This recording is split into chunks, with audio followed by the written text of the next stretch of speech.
Bueno, jóvenes, buenos días. Buen día. Buenos días.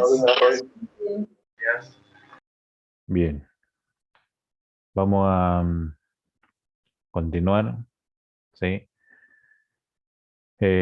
Vamos a entrar a lo que es los conceptos de balance de materia con reacción.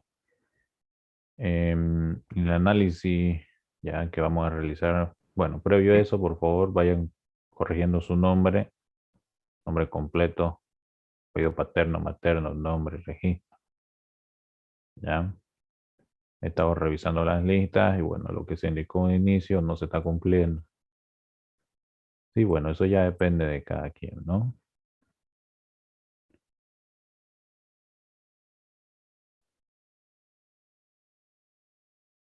Muy bien.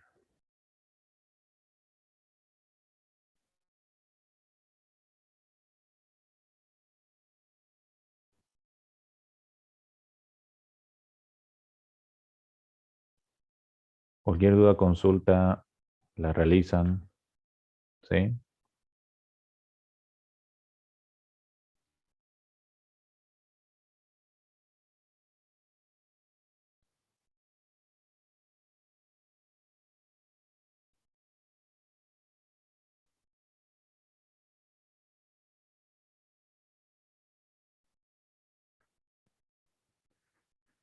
Bueno, antes no de entrar a balancear, en este caso, lo que antes no balance materia con reacción química, unidad simple, unidad múltiple, o sea, ya lo vemos juntos, porque ya no hay necesidad de separarlo, ¿no? Si unidades simples, unidades múltiples. Claro que en los problemas primero va a haber unidades simples, ¿no? Y luego ya recién unidades múltiples, ¿sí? Pero bueno, el capítulo no son dos, unidades simples y unidades múltiples, ¿no? Bien, para entrar a lo que es el balance de materia, ya con reacción química, lógicamente hay que entender desde el fundamento microscópico una reacción química, ¿sí? Desde el fundamento atómico molecular, lo que se lleva a cabo en una reacción química. Hay ciertas condiciones, ciertas leyes, ¿no? Principios y conceptos que predominan en cualquier reacción química para el hecho de su reacción, su formación, ¿no? Su, ya sea dirección de la reacción, ya si esta es reversible, irreversible, ya si es espontánea, no es espontánea, está en equilibrio o no. Entonces, ¿sí? Ustedes, por ejemplo, hasta este punto ya saben, ya han tenido, tienen el práctico, en este caso, ya debe estar resuelto ese práctico, que es un práctico sencillo, un práctico, creo que es el 4, de conversión de unidades, ¿no? De unidades, problema de conversión de unidades, diagramas de proceso, ¿sí? Y lo más importante, el balanceo de las reacciones, ¿no? De ese punto, ustedes ahorita ya han recordado cómo balancear una reacción química. Sí, porque eso es lo básico, ¿no? O sea, nosotros no vamos a ver métodos de igualación. Claro que en algún problema que otro podemos igualarlo, ¿no? La reacción química por el método algebraico y ya, ¿sí? Bien. Para entender un poco, digamos, qué es lo que pasa en estas reacciones químicas, primero vamos a dar un concepto general antes de entrar a los problemas y poder entender qué es lo que pasa en una reacción química, ¿no? Porque tenemos, bueno, el balance de materia con reacción, ¿no? Lógicamente vamos a hacer un balance del material, en este caso, ya sea en masa o en moles, en volumen, donde estas se van a ver involucradas, ¿no? Las reacciones químicas. Hablamos reacciones en plural porque pueden haber desde una reacción hasta 10, ¿sí? En un mismo proceso, ya sea en serie o en paralelo. Eso vamos a entrar a un detalle posterior, ¿sí? Y lógicamente estas se dan en unidades de generación y consumo. Lógicamente generación del nuevo producto, de las nuevas moléculas que han interactuado gracias a los reactivos y consumo de los reactivos para generar esas nuevas moléculas que de alguna manera hay que cuantificarlas y entenderlas y poder analizar qué principios y qué leyes predominan desde la forma molecular, intermolecular, atómica e interatómica, ¿sí? Y lógicamente, de forma que en este caso genera una reacción química. Ahora vamos a cuantificar. Ustedes hasta este punto ya saben hacer cualquier reacción química, ¿no? Generarme el mecanismo de reacción de esa reacción química. Eso es tema aparte, eso es cómo reaccionan los reactivos en presencia de otro, ¿no? Tienen sus cargas formales, específicas, etcétera, ¿sí? Eso no vamos a entrar en detalle del mecanismo. Ustedes ya saben qué es lo que genera. Ahora hay que cuantificar esa generación y ese consumo, porque en el balance de una reacción química en sí, primeramente, para una reacción hay un balance de carga, hay un balance de materia, hay un balance de energía y un balance cinético, ¿sí? El balance cinético lo dejamos para ingeniería 2, ¿no? Pero nosotros podemos hacer un balance de carga, un balance de materia y un balance de energía de esta reacción química. Balance de carga y los mecanismos ya lo dominan. Y en el de materia, en este caso, inclusive el de energía, ustedes ya lo han visto en química general, ¿no? Que predominan leyes fundamentales que en este caso generan, ¿no?, un balance de materia con procesos reactivos. Pero lo vamos a recordar y vamos ahora a entrar a profundidad a cada uno de ellos. Bien, entonces, esto se generan lógicamente en diversos, se podría decir, unidades de proceso, reactores, más que todo, de todo tipo. Hay diferentes tipos de reactores: reactor flujo pistón, reactor mezcla perfecta, reactores batch, reactores lecho fluidizado, reactores lecho catalítico, ¿no? Flujo pistón. Y también en dispositivos que pueden generar una cierta cantidad de energía y aprovecharlos a partir de calderas, hornos, sublimadores, etc. Dentro de estos procesos existen varias características las cuales sirven para determinar tanto las entradas como las salidas del sistema. Claro, los reactores, calderas, hornos, sublimadores, quemadores, tienen sus características imprescindibles para cada uno de ellos, ¿no? Tienen entradas y salidas respectivamente de distintos materiales, ya sea, bueno, de forma directa o indirecta. Puede ser un reactor enchaquetado, por ejemplo. Puede ser una caldera acuotubular, la hemos visto. Entonces va a haber entradas tanto de materiales no reactivos para el sistema como materiales internos para los procesos reactivos que generan, en este caso, posiblemente una combustión, ¿no? Porque los tipos de reacciones se caracterizan de una infinidad, ¿sí?, tremenda, de acuerdo a su naturaleza, de acuerdo a su régimen, de acuerdo a la naturaleza, en este caso energética, al tipo de equilibrio, al tipo en el cual reaccionan los componentes y forman los productos, y vamos a caracterizar cada uno de ellos. Todo tipo de esta unidad, ¿no?, está condicionado a un rendimiento físico y por ende, en este caso, un rendimiento químico. Hemos visto rendimiento físico en lo que es, por ejemplo, rendimiento de evaporación, rendimiento de destilación, relaciones de separación, relaciones de desperdicio. Esos son rendimientos físicos.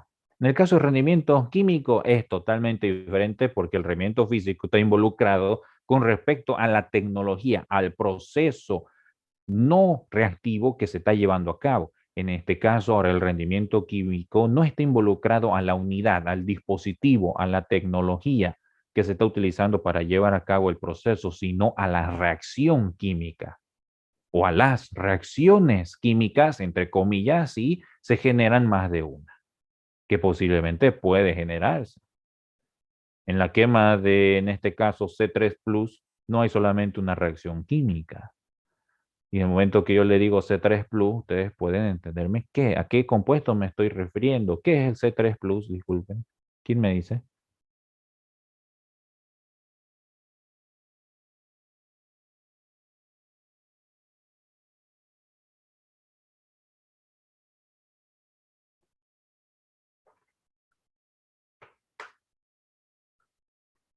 ¿Mm?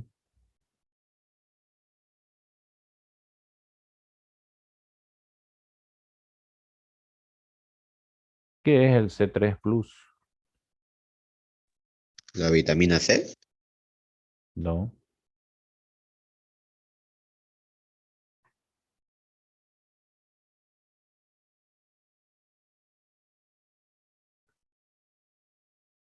¿Qué es esto? C3 Plus. Carbocatión.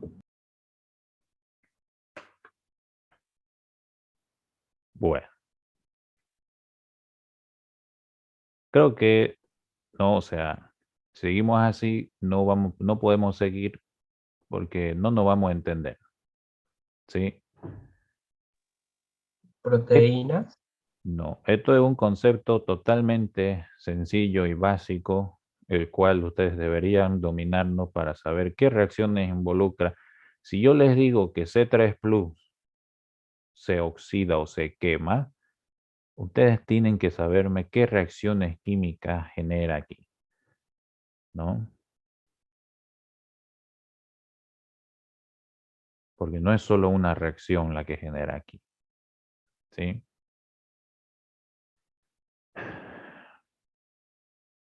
Tienen que repasar,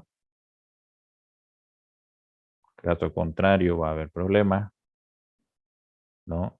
Este componente de C3 Plus se le denomina a propano y superiores, ¿sí? Y sus isómeros. Puede ser propano, butano, pentano, 3 por encima. Por debajo no puede existir. Si le da una mezcla de C3 Plus, significa que no hay etano ni metano. Solo hay propano para arriba, butano y pentano.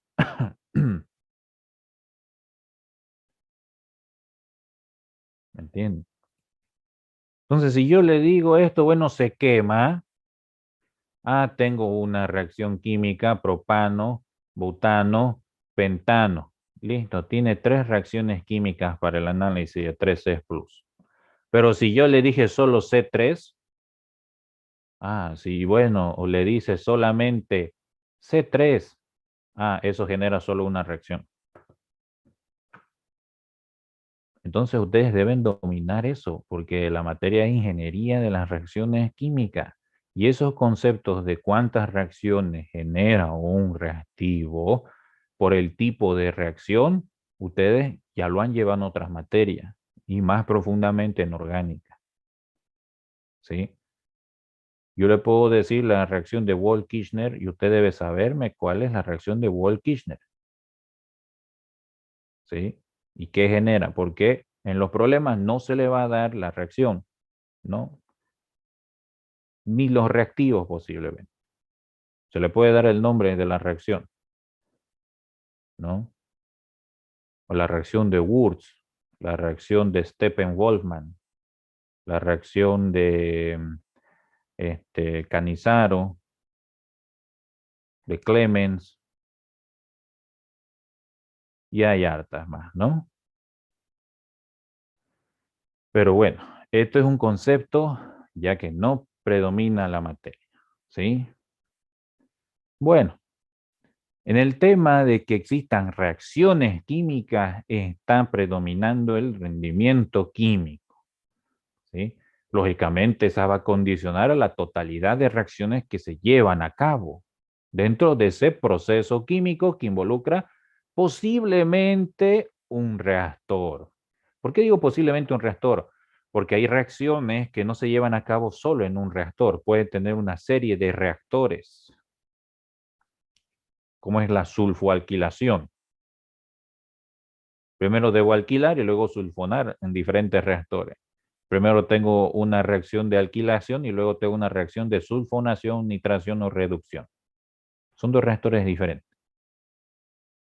Entonces eso ya viene por el concepto de las reacciones químicas. Yo no puedo sulfoalquilar en un mismo reactor por las condiciones de los reactivos. No puedo. Bueno, entonces, siga. Dice, no, en una reacción química, el balance de materia no tiene la forma solamente entradas igual a salida, como hemos venido viendo. Se debe tomar en cuenta el término de producción o de consumo. Ahora esto ya va más enfoque al término que manejábamos desde la ecuación general de balance bajo la ley de conservación de la materia, ¿no? Ya no se cumple el tema cuantificable, ¿no? Bajo ese modelo matemático. El balance del material en donde se ven involucradas reacciones químicas, bueno, se dan en las unidades o equipos, ya más específicamente, de los mismos reactores que hemos hablado. Ahora, las proporciones en las cuales se combinan estas sustancias con otras se realizan en bases estequiométricas, en base a las estequiométricas, que lo predomina una ecuación estequiométrica presentada a una reacción química e indica el número o cantidad de moles o moléculas de reactivo producto que participa en eso. Ahora, hay diferentes tipos de reacciones, ¿no? Primero, ustedes han conocido la reacción estequiométrica, ¿sí? Esa es la normal, la sencilla, ¿sí? Ahora ustedes deben saber que tenemos el uso de reacciones estequiométricas, el uso de reacciones reales y el uso de reacciones termoquímicas posteriormente, ¿sí? Son esos tres tipos de reacciones que vamos a manejar: estequiométricas, reales y termoquímicas. Esas tres se dividen en muchas otras tipos de reacciones que poco a poco vamos a ir definiendo. Entonces ya saben la base. Y eso es pregunta de examen, ¿sí? Y aunque no crean, cuando se les pregunta qué es una reacción real, lo más sencillo, o qué es una reacción estequiométrica y real, no responde, ¿sí? O termoquímica, es diferente, pero son las tres que vamos a manejar. Y anótenlo, y bien claro. Ese balance estequiométrico que dice que se realiza en función a la cantidad de moléculas o moles de reactivos y productos, lógicamente provienen bajo las leyes, en este caso de la estequiometría, ¿no? Que ustedes ya la han visto. Y esto, en este caso, estas reacciones, ya podemos clasificarlas de acuerdo ya sea a lo que es reacciones, para empezar, según la reacción, el reactivo y el producto que formen. Si yo tengo una reacción, ya aquí voy a escribir, tengo una reacción A más B, si eso me generó C. Si yo analizo el estado de la materia que en el cual se agregan y generan productos, y digo, bueno, esto es sólido, digo, ya esto es líquido, y aquí me generó gas gaseoso.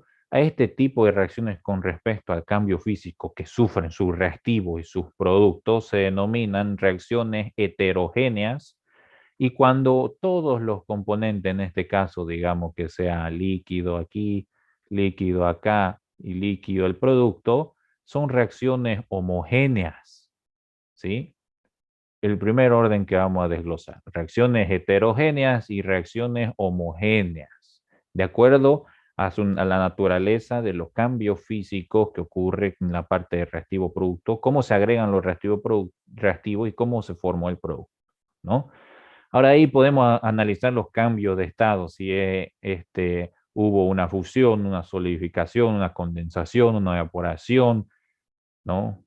Etcétera, todos los cambios de la materia. Y no se olviden que al cambiar de estado, mucho importa lo que es el análisis energético, porque aún no vamos a entrar a detalle al análisis energético, pero es lo más importante en sí de la materia, ¿no? ¿Por qué? Porque nosotros necesitamos una cierta cantidad de energía o tal vez desprendemos una cierta cantidad de energía con respecto a un calor sensible, un calor latente. Por ejemplo, el coeficiente lambda de lo que es el calor latente es diferente un calor de vaporización que un calor de condensación. El signo difiere, ¿no? Uno entrega energía y otra requiere. Y ese fácilmente se la puede calcular a partir de la ley de Clausius-Clapeyron. Entonces, esos son conceptos que ustedes ya dominan y lo han visto en fisicoquímica, ¿no? El tema energético. Pero vamos a ir a aplicarlo después, no ahora. Pero hablamos, ¿no? De acuerdo a también la naturaleza energética de las reacciones químicas. De acuerdo a eso, estas pueden clasificarse en ya sean reacciones o procesos exotérmicos o reacciones o procesos endotérmicos que requieren energía endotérmico y exotérmicos que liberan energía. Y hay reacciones que generan un ciclo en sí, ¿no? Hay reacciones que son ciclos o reacciones en forma de un inicio y un fin, ¿no? Entonces, esas pueden absorber y liberar energía al mismo tiempo que se forman y se consumen, ¿no? De acuerdo a su naturaleza, ahora energética, tenemos reacciones exotérmicas y endotérmicas, ¿sí?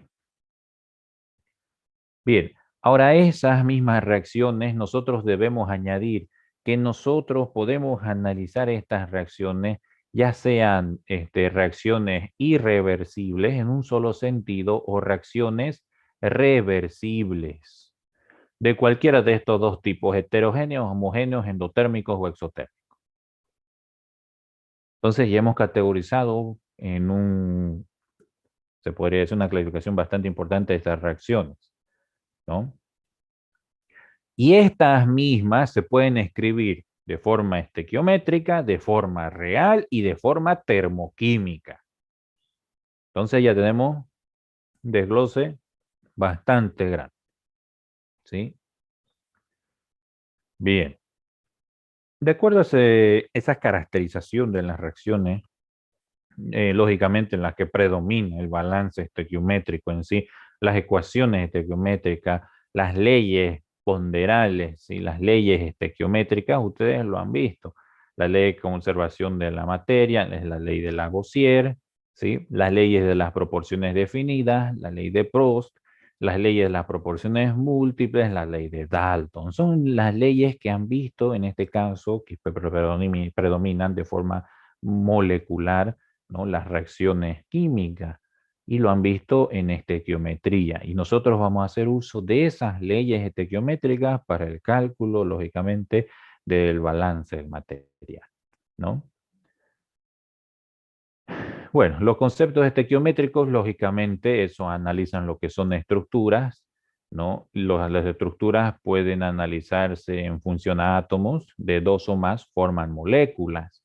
Esos átomos no se presentan como elementos, esos elementos son sustancias. Las sustancias se pueden presentar también como moléculas, ¿sí? Y los elementos de dos o más pueden formar compuestos, los cuales compuestos se presentan como moléculas. Entonces, a esto refiere que e indica, podemos hacer un balance estequiométrico, lógicamente, que refiera en función a las moléculas, molecular o atómico, con respecto a los átomos. Ahí tenemos el concepto que hemos este, colocado a un inicio de la materia, que habían diferentes tipos de balance atómico y molecular. Pero eso proviene desde los conceptos estequiométricos de estructura a sustancia. La estructura es un átomo, lógicamente. Estos átomos se presentan como elementos de una respectiva sustancia. Este elemento de esa sustancia se presentan como moléculas. A su misma vez, esos átomos, dos o más, forman las mismas moléculas. Los elementos forman compuestos y estos se presentan como moléculas. Entonces, de ahí proviene el análisis de las moléculas, ¿sí? El análisis de las reacciones, si usted me hace un balance de materia en masa, estoy hablando en kilos, usted no me analizó las moléculas, ¿sí? No cometa ese error. El análisis correcto para una reacción química, o bien utiliza gramos, ¿no? Pero puede llevarlo a gramos mol, porque debe analizar cuántas cantidad de moléculas pesan 1 gramo. O libras mol. Ah, eso es unidades.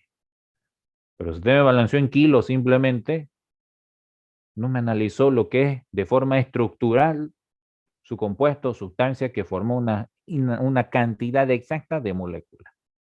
Por algo hay los pesos moleculares kilogramos mol. Por cada kilo, una cierta cantidad de mol. O por cada mol, una cierta cantidad de kilos. Yo cuidado con eso. Los balances de materia en procesos reactivos generalmente y necesariamente se realizan en moles. Ya para transformar entradas, salidas, conversiones, se lo puede hacer con el peso molecular en libras o en kilos. Eso no hay ningún problema. ¿Sí? Porque para el análisis profundo de lo que es, por ejemplo, una concentración, que lo vamos ahorita a definir bajo los conceptos y criterios que predominan en un equilibrio de balance, de concentraciones en el balance, no analizan kilos, analizan moléculas. ¿Sí? Desde el punto de vista incluso cinético. ¿Ya? Entonces, un mol lógicamente es una cantidad de sustancia, un montón, ¿no? Ya sea de átomos, moléculas o iones, ¿sí? Eso es un mol.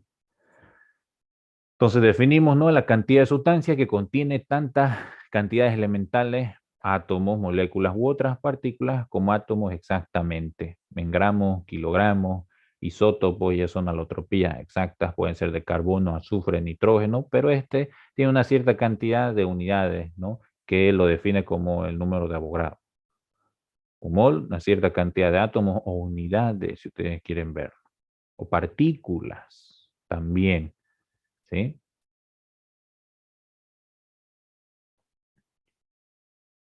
Entonces, lógicamente, tenemos también el uso de la ley de Avogadro para el tema de la acción directa como gases, probablemente, ¿no? Como reacciones heterogéneas, pueden ver nitrógeno, hidrógeno, agua, y podemos hacer el cálculo del volumen con respecto a esta cierta cantidad.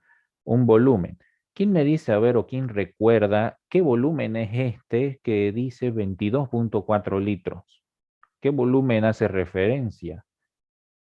En química 100, ¿a qué llaman 22,4 litros el volumen de hidrógeno igual al volumen de nitrógeno? ¿En qué condiciones se encuentra? ¿Normales? Condiciones normales ¿Y cuáles son esas condiciones? de la presión en la atmósfera, de la temperatura 233. Ya, o 25, o perdón, no son 20, 233 grados Kelvin, sí, está bien, ¿no? Eso, ¿no? Y eso predomina para esas condiciones. A condiciones estándar es diferente a condiciones normales ahora. ¿Qué son las condiciones estándar? Y ustedes lo han visto también, eso en química 100. ¿El volumen será 22,4 litros en condiciones estándar? Si me dicen condiciones normales es 22,4 litros, ya ahí está, para el hidrógeno y el nitrógeno. Eso se define, ¿no? Eso se demuestra. Y lo han demostrado en forma estequiométrica en química 100, ¿no? Bajo la ecuación de PBNRT, simplemente, ¿no? Bajo esa ecuación se demuestra, ¿sí? Ahora, en condiciones estándar, ¿será el mismo volumen? No. No. No, no. ¿Cuáles son las condiciones estándar? Locales, creo que. Lo más importante es la temperatura, 25 grados centígrados para condiciones estándar. Y los refiere inclusive las tablas, ¿sí? Pero bueno, a esas condiciones ya lo vamos a ver más a profundidad, ya sean normales o estándar, en las tablas cuando hagamos uso de balance de energía, ¿no? Pero aquí lo más importante es que no son iguales. Bien, entonces, de acuerdo a este análisis intermolecular que puede existir, de acuerdo a las partículas ya que generan un mol, una cantidad de sustancia, un elemento. Podemos analizar reactivo límites y reactivo en exceso para una reacción química, ¿sí? Entonces, generalmente dice, ¿no? Cuando se efectúa una reacción química, los reactivos no se encuentran en cantidades estequiométricas, generalmente, ¿no? De forma ideal podemos capaz tener problemas que diga que se encuentran en una relación estequiométrica, pero eso es teórica, por cierto, ¿no? Es una condición teórica. Y en el momento que yo le hablo de una condición teórica, eso ya es una relación, ¿no? Entonces, en consecuencia, va a haber una cierta cantidad de reactivos, si tengo 2, 3 más, que alguno de ellos, ¿no? Se consuma completamente en su totalidad, limitando la reacción química, ¿no? En el momento de hablar de limitar la reacción química, significa de que lleva a cabo hasta ese punto la generación de producto, más allá de ese punto, esa cantidad que se consumió, no va a haber más formación de producto. Eso es el reactivo límite. Y lógicamente los otros reactivos que no se consumieron en su totalidad no tienen ya con quién más reaccionar, ¿no? Entonces generan un exceso por parte de los mismos, los cuales se denominan reactivos en exceso, ¿no? En este caso, el reactivo que se consume en primer lugar, dice, es llamado reactivo limitante o componente guía, ¿no? Los reactivos que no se consumen en su totalidad son reactivos en exceso. Ahora, a eso nosotros podemos calcular la fracción en exceso del componente Ni sub I, ¿no? Donde lógicamente estoy hablando de un componente, puede ser A, B, C, Ni, ¿no? Un número de moles. Este va a ser igual a los números de moles de ese componente I alimentado al reactor, menos el número de moles I del mismo componente estequiométrico, la diferencia, ¿no? Dividida como relación entre el número de moles del componente I estequiométrico.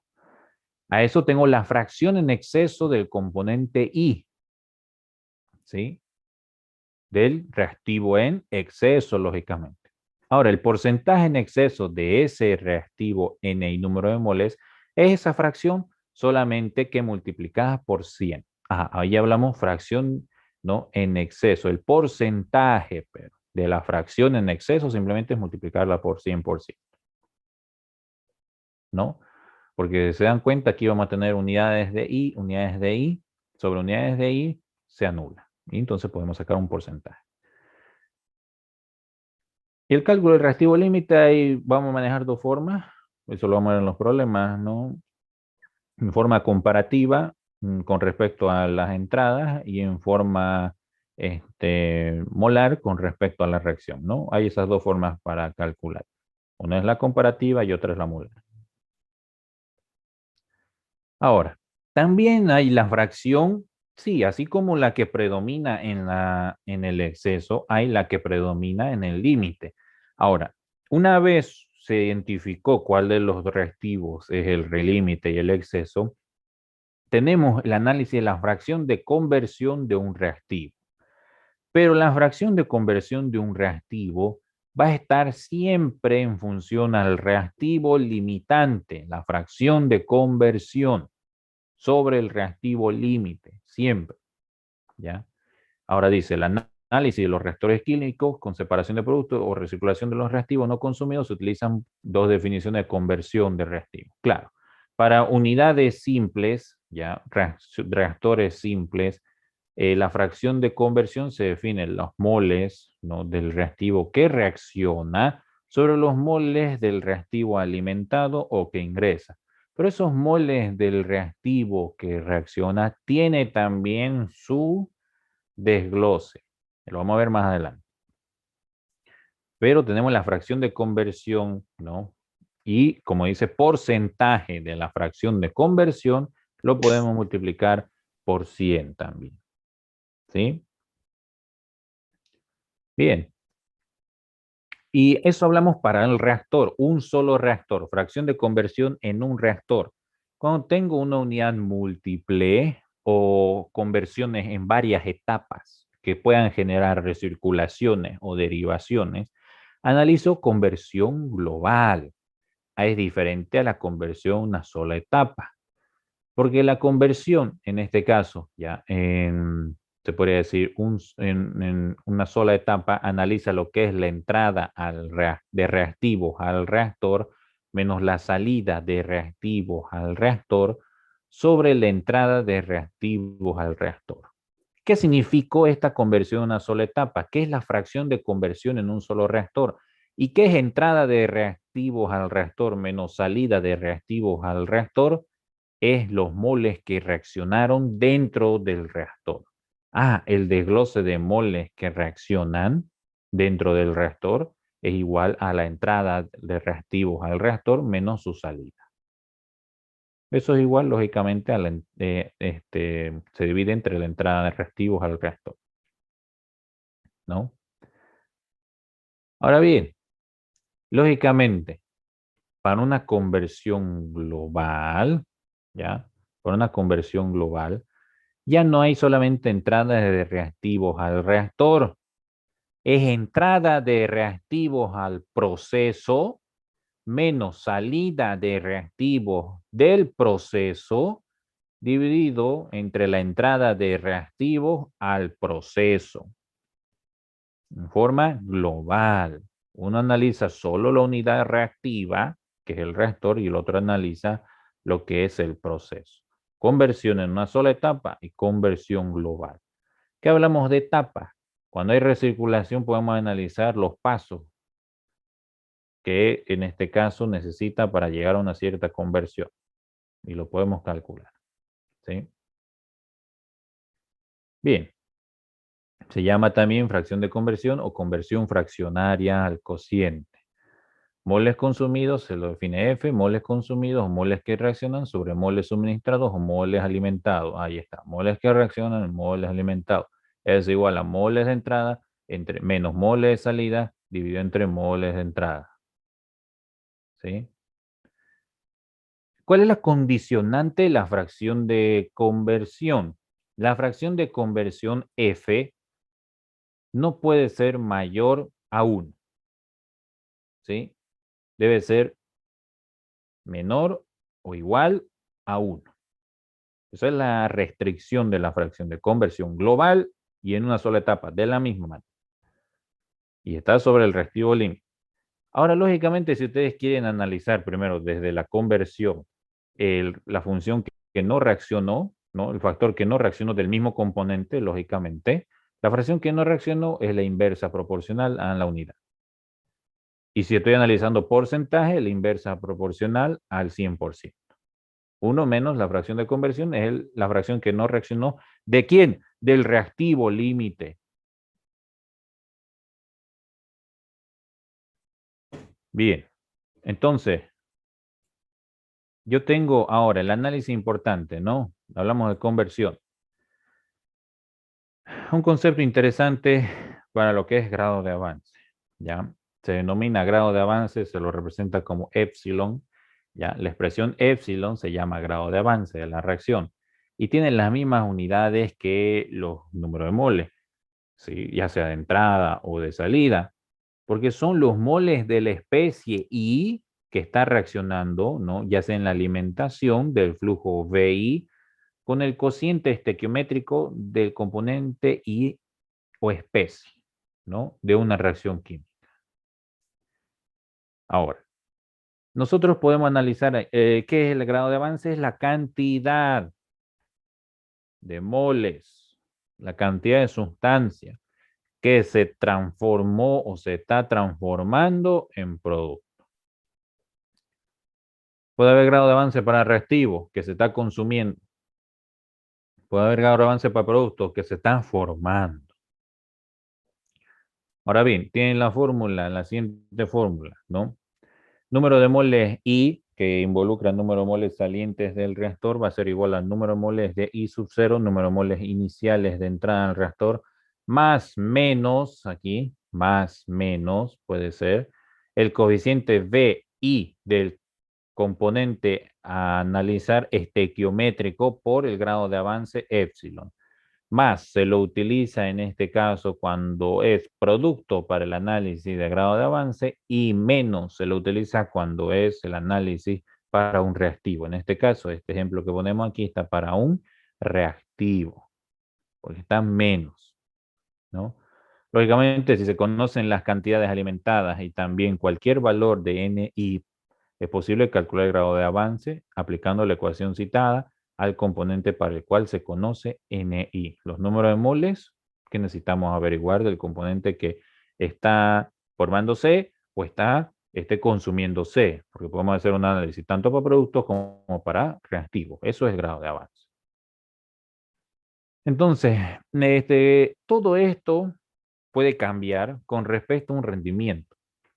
Cuando dos elementos o compuestos reaccionan químicamente entre sí para formar productos, ¿no?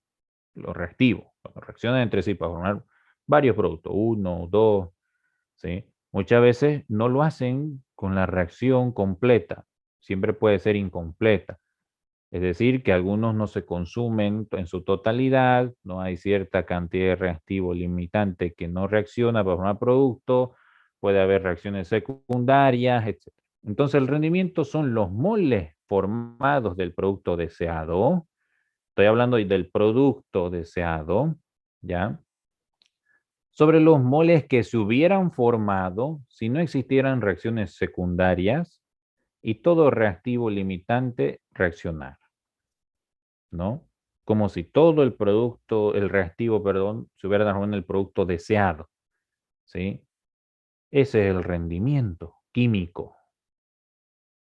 Entonces, una cantidad que relaciona el rendimiento real de la reacción con el rendimiento teórico se llama rendimiento porcentual y eso lo hemos visto en cualquier laboratorio, ¿no? Lo que es el rendimiento porcentual es el teórico con el real, ¿no? Y eso el real se lo obtiene a partir de una experiencia, lógicamente, ¿no? Y puede estar expuesto en masa o en mole. Sirve para medir la efectividad de un proceso.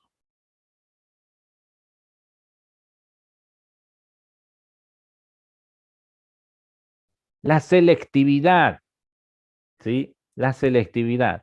La selectividad está en función también a lo que es, ya, los moles que se hubieran obtenido en la parte de producto.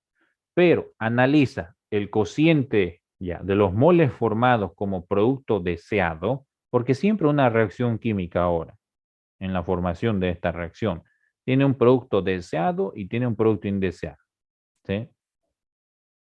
No siempre van a obtener lo que ustedes quieren, ¿no? Siempre hay contaminantes, inertes, interferencias. Entonces, eso es un producto indeseado, ¿no? Ahora, el producto deseado, bueno, depende mucho de la reacción, el tipo de reacción que utilicemos para determinar cuál es el producto deseado ahora. Pero eso proviene, por ejemplo, en el tema de una halogenación. ¿Cuál es el producto deseado? ¿Quién me dice cuál es el producto deseado de una halogenación? Halogenuro. ¿Y cuál es el producto indeseado?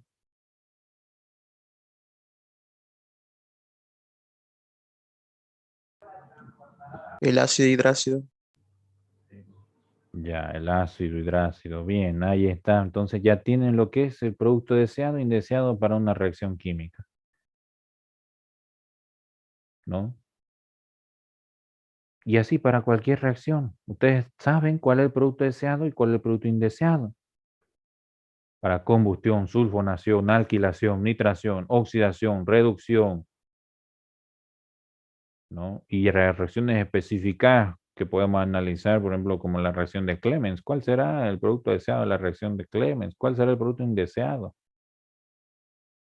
Hay que analizarlo, ¿no? Depende de la reacción. Entonces, la selectividad mide la relación entre esos moles, del producto deseado entre el producto indeseado, ¿no?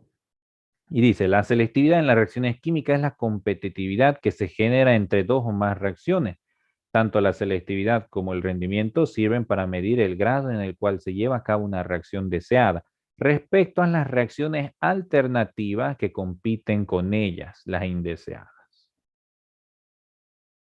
Ahora podemos hablar de reacciones. Hace un momento dimos un ejemplo de una sola reacción, la halogenación. Pero si yo le digo combustión del azufre, esa combustión del azufre puede generar combustión completa y combustión incompleta. ¿Cuál es mi producto de combustión completa? Dióxido de azufre y agua. Perdón, dióxido de azufre simplemente. No estamos analizando un hidrocarburo, se podría decir refinado, ¿no? Solo dióxido de azufre. Y para la incompleta, monóxido de azufre. Entonces, lo que yo quiero, mi producto deseado es el dióxido de azufre. No quiero un indeseado porque es la combustión incompleta. También la selectividad analiza la relación entre varias reacciones, cuando se llevan a cabo varias, ¿no? Lo mismo podemos dar el ejemplo para lo que es la halogenación. Si yo tengo la halogenación para la obtención del cloroformo, ¿ya? El cloroformo es mi producto deseado. Mi producto indeseado deja de ser el ácido hidrácido en ese momento, ¿sí?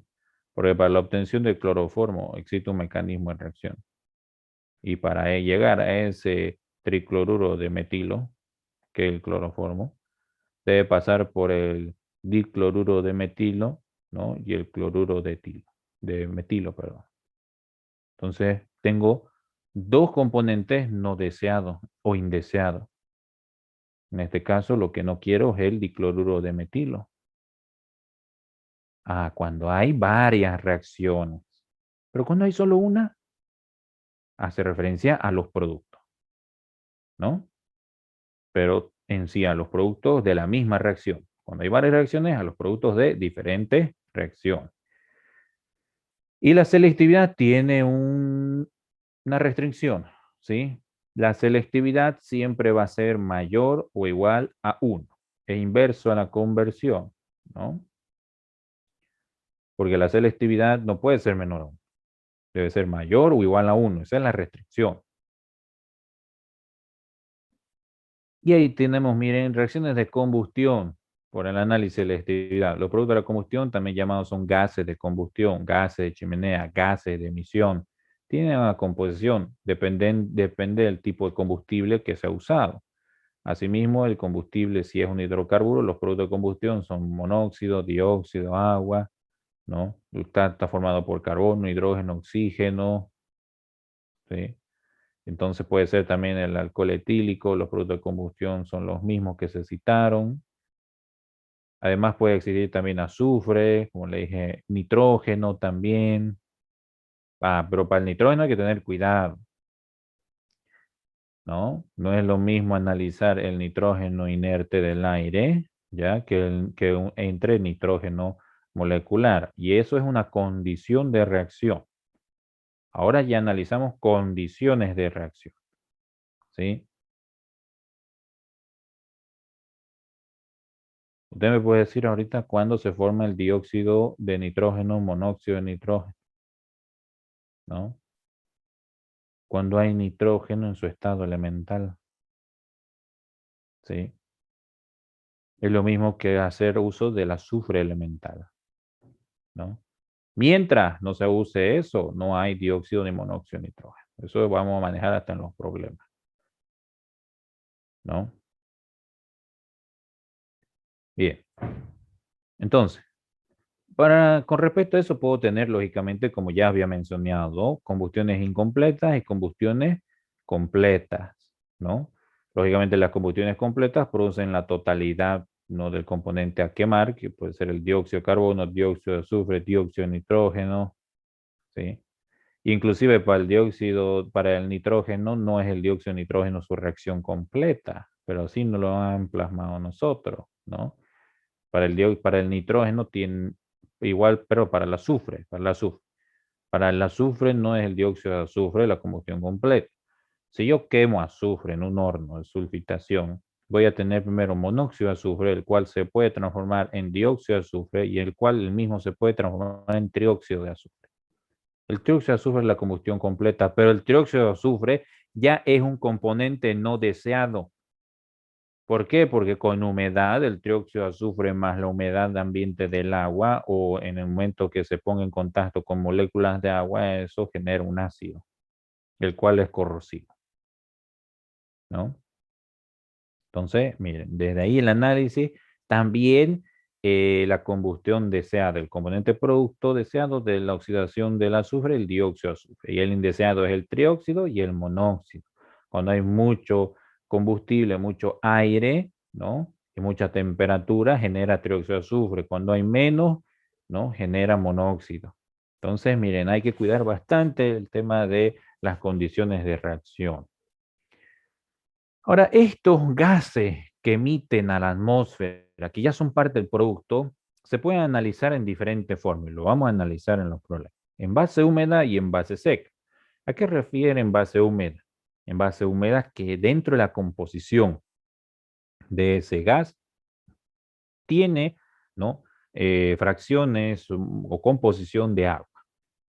En base seca, ustedes lo han analizado en físico-química, ¿no? Han quitado la fracción del agua de ese gas, lo que lógicamente es el análisis que se puede hacer ORSAT, ¿no?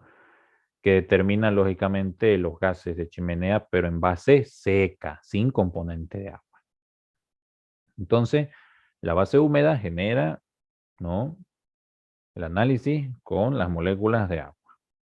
Ahora, eso puede ser tanto para los gases de emisión de chimenea como producto, como posiblemente para un reactivo, ¿no? En la industria petrolera, no solamente cuando perforan un pozo, encuentran gas, puede haber metano, etano, propano, butano, pentano, hexano, heptano, ¿sí? Pero no solamente sale eso, salen lodos, ¿sí? Salen aceites y sale agua. Entonces también la parte de reactivo puede ser en base seca o en base húmeda, ¿no? No solamente los productos. A estas reacciones de combustión, lógicamente hay una cantidad de aire teórico o oxígeno teórico, ¿no? Que es lo que necesita para que la reacción, en este caso, se realice en forma completa. La cantidad de aire que contiene el oxígeno teórico necesario para efectuar la combustión completa del combustible, suponiendo que todo el carbono del combustible forma el producto deseado, ¿no? Y lógicamente ya el agua, ¿no? Si es un hidrocarburo. Y el aire en exceso, ahora en el aire en exceso, lógicamente viene a partir del cálculo del oxígeno real, ¿ya? Porque es la cantidad, en este caso, que yo debo agregar en exceso para que se lleve a cabo la reacción completa. Porque a veces si no tenemos la reacción estequiométrica, ¿no? Esta nunca va a llegar a su combustión completa porque necesita exceso de oxígeno, exceso de aire, ¿no? Con respecto a la que requiere la combustión completa para llevarse a cabo, ¿no? Porque el otro es teórico, ¿sí? Estequiométrico simplemente, ¿no? En realidad, generalmente para una combustión en una caldera se necesita un 25% de exceso de aire. Si eso, anótenlo, ¿sí?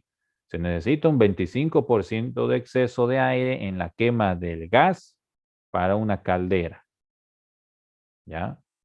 De 20 a 25%. 20 es mínimo, pero lo real es 25 para que generen la combustión completa. Porque si no tengo combustiones incompletas y eso de nada me sirve, porque el poder calorífico de una es menor a la otra.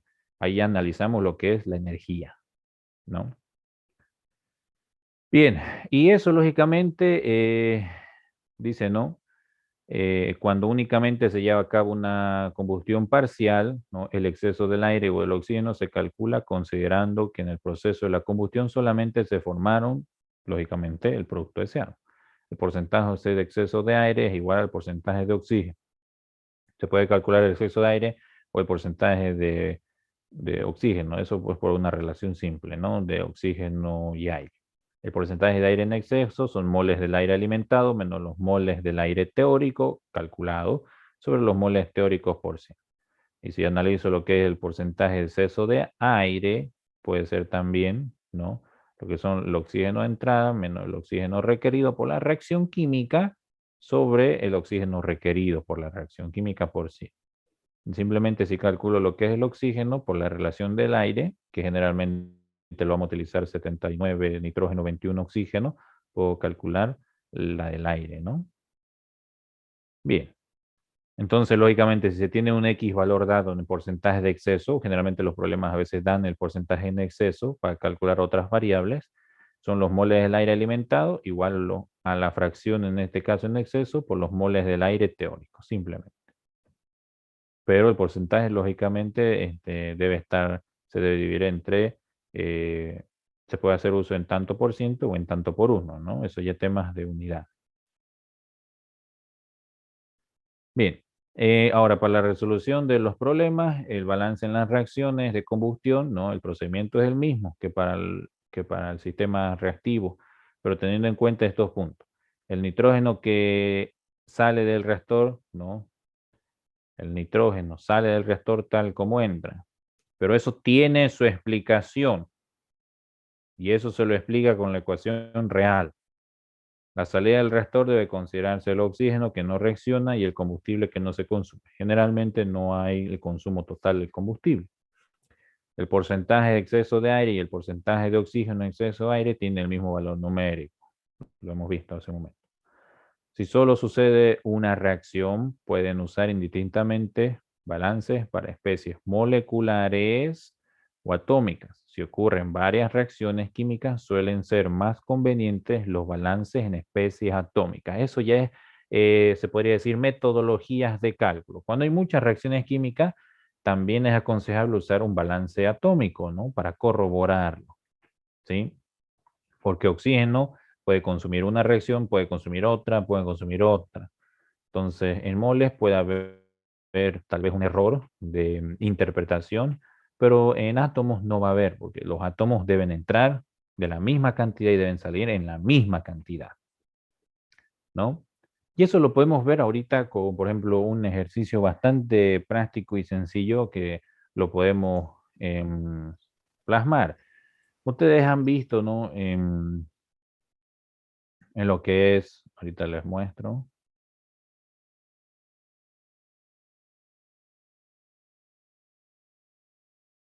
Ustedes han visto, por ejemplo,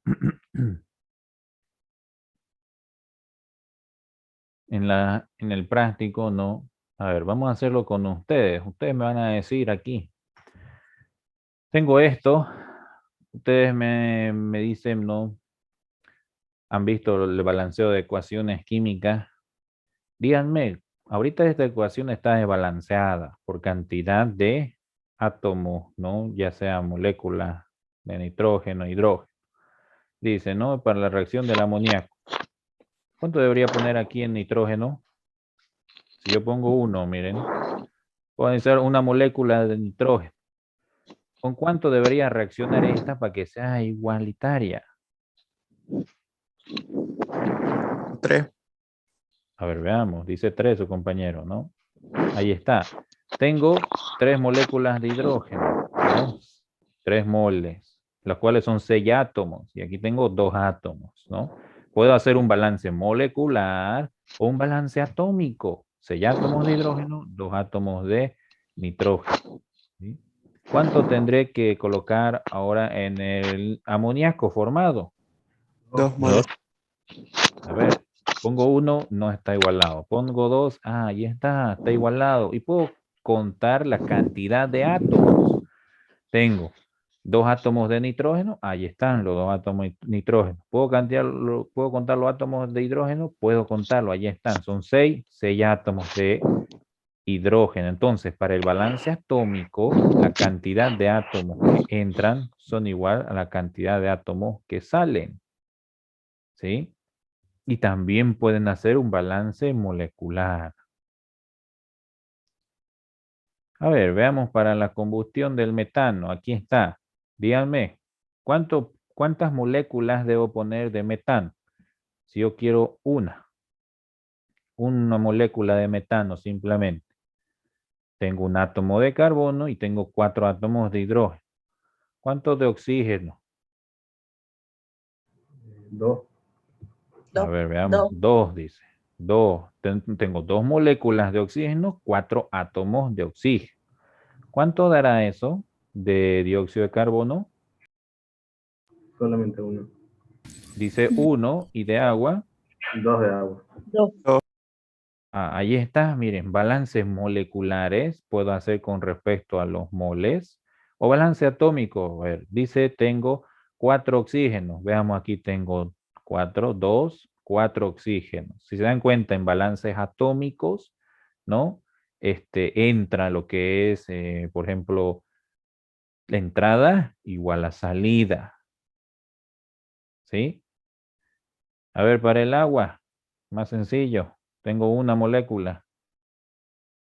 ¿Cuánto voy a tener aquí?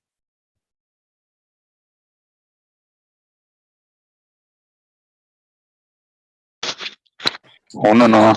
Uno Uno. nomás. ¿Y aquí? Uno igual. Pero no me iguala. No, En agua, 2. en agua son 2. Ah, ya, en agua. Ahí dice 2. Ahora me iguala. No me iguala. En hidrógeno, 2. Ah, ahí recién. Ahí está. Debo contar la cantidad de átomos que estoy haciendo reaccionar. 2 átomos de oxígeno deben darme en la salida 2 átomos de oxígeno. O una molécula del oxígeno. Molecular. Ahí está. ¿Sí?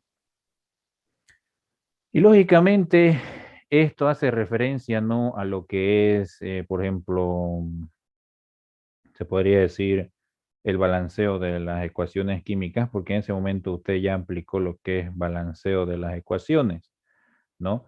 Ahora podemos ver este tipo de modelo del amoníaco. Ya usted me dijo que genera un mol con 3 moles de relación estequiométrica, 2 moles de amoníaco. Ya sabe cuántos átomos hay, ¿no? Para cada reactivo y para el producto, ¿sí?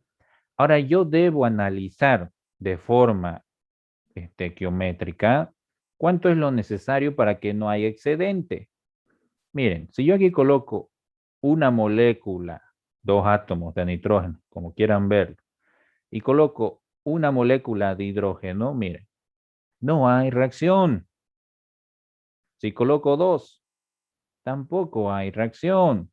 Si coloco 3, en ese momento sí hubo reacción porque equivale a la misma cantidad. ¿Qué pasa si aumento ya la cantidad de nitrógeno? Le pongo 2.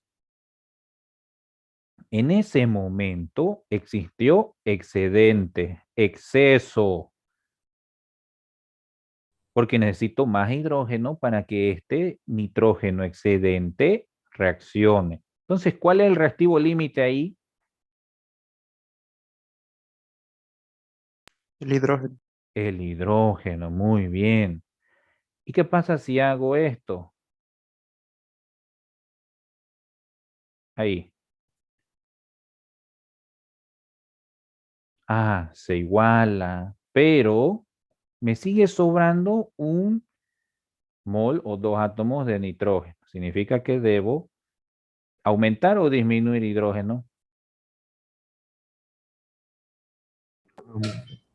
Disminuir. ¿Solo el hidrógeno? Si eso estaba ahí, ¿qué debo hacer? ¿Aumentar o disminuir el nitrógeno o el hidrógeno? Si me sobró una molécula de nitrógeno, ¿qué debo hacer? ¿Aumentar o disminuir el hidrógeno o el nitrógeno? Disminuir el nitrógeno. Ahí está, disminuir el nitrógeno. ¿Qué pasa si no disminuye el nitrógeno y agregaba más hidrógeno? Tendría que reaccionar con mucho más hidrógeno, ¿no? Con 9. ¿Sí? Entonces, miren, ese es un análisis bastante interesante que podemos hacer. Y lo mismo para el metano, miren. Ustedes ya saben, ahí está, meditaron la reacción anterior, ¿no? Ahí está. Entonces, yo quiero para una y formo 2, ¿no? Miren, ¿qué pasa? ¿Cuánto tengo que colocar de oxígeno? 2, para que no haya excedente, ¿no? Como dice aquí en la reacción. Teórico. Eso se llama teórico, pero en realidad, ¿qué pasa? Si yo tengo aquí 2 moles, ¿no? De metano, miren, exceso. Si tengo 3, tengo más exceso. ¿Puedo aumentar más oxígeno? Ahí está, pero miren. Sigue sin reaccionar los excedentes porque no están en la relación estequiométrica correcta. Aumento uno más y miren qué pasa. Sigue en exceso el metano. ¿Puedo aumentar el oxígeno? Sigue en exceso el metano y sigue en exceso el oxígeno. No reaccionan de forma estequiométrica. Ah, pero en el momento que aumento el exceso necesario de oxígeno para la cantidad de moles entrantes de metano, la reacción se convierte en forma teórica porque forma 3 moles de dióxido de carbono y 6 moles de agua. ¿Sí? Bien.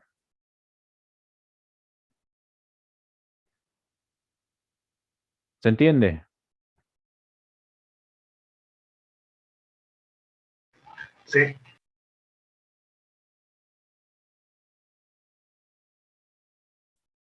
Ya, ahora.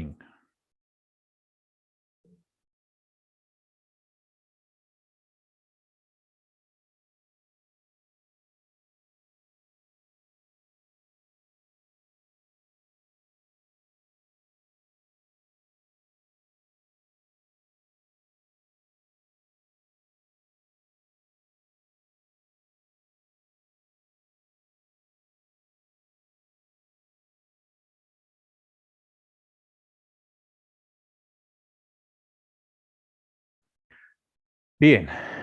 Entonces, yo creo que ha quedado bastante claro el tema de las leyes estequiométricas, el balance atómico, el balance molecular, ¿no? Bastante claro, ¿sí? Ahora bien, ¿qué pasa con todas esas reacciones químicas? Bueno, ustedes ya han balanceado, han hecho su práctico, saben cuánto necesitan de cuánto para que genere tal cosa. Ahora, nosotros debemos hacer el análisis, ¿ya? Del principio fundamental que puede generar una reacción química al reaccionar con una cierta cantidad de reactivos para formar una cierta cantidad de producto, ¿no? Entonces, a eso se denomina concentraciones de balance. Antes que sigamos, ¿ya? A ver, aquí tenemos, bueno, ahí vamos a entrar al detalle ya. Antes de pasar a eso, al balanceo en sí, hay que entender de forma, lo mismo que hemos hecho hace un momento. Hemos explicado las leyes y hemos entendido lo que es reactivo límite, en exceso, y hemos visto con ejemplos, ¿no? Bien, vamos a colocar esto, ya, voy a poner esto acá, y voy a decir, bueno, ¿qué puedo hacer en el análisis de la concentración, por ejemplo, el balanceo, ¿no? De las concentraciones en un balance, concentración de equilibrio, porque hablamos de reacciones químicas, cómo reaccionan, cómo se forman, pero a ver, estos lógicamente no se van a reaccionar en un reactor, ¿ya? Aquí voy a llamar R1 en un reactor, ¿ya? De forma general. Tengo una entrada, ¿sí? Y bueno, aquí puedo colocar la otra entrada, ¿no? Tengo otra entrada, 2 entradas y puedo tener una salida. En forma general, genérica. No voy a especificar qué reactor ni condiciones, nada. En A, puedo decir a esto es A, y este tiene una cierta concentración. ¿Qué hablo en concentraciones? En la cantidad de moléculas que acabamos de ver hace un momento, ¿no?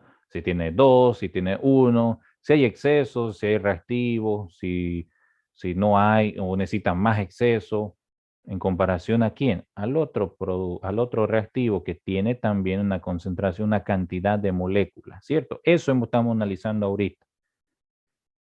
Lógicamente posible eso me va a dar un producto, el cual lo hemos visto, y digamos que haya sido la combustión, ¿no? Digamos que haya sido la combustión o cualquier otra reacción, puedo tener la concentración de un primer producto y la concentración de un segundo producto, ¿no? De forma general.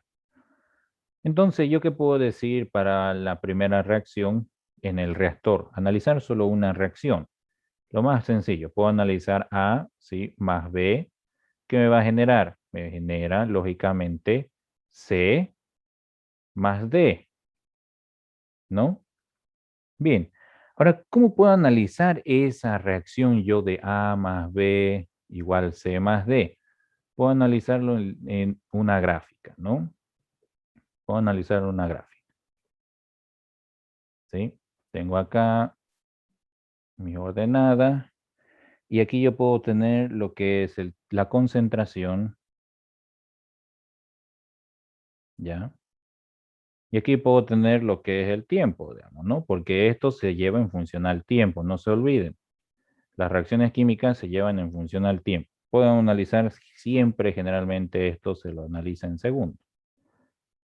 Ahora bien, yo voy a tener, ¿no? Para mis reactivos que ingresaron un análisis. Ya ustedes saben que se consumen, ¿no? En función desde una concentración de un punto alto, alta la concentración de reactivo, hasta que ésta tienda a disminuir en función del tiempo, ¿no? Y tienda a ser casi lineal, ¿sí? ¿Esto para quiénes? Lógicamente puede ser para el reactivo A. Viene de una concentración superior y está disminuyendo porque reacciona, porque se consume. Lo mismo podría ser para posiblemente el reactivo B.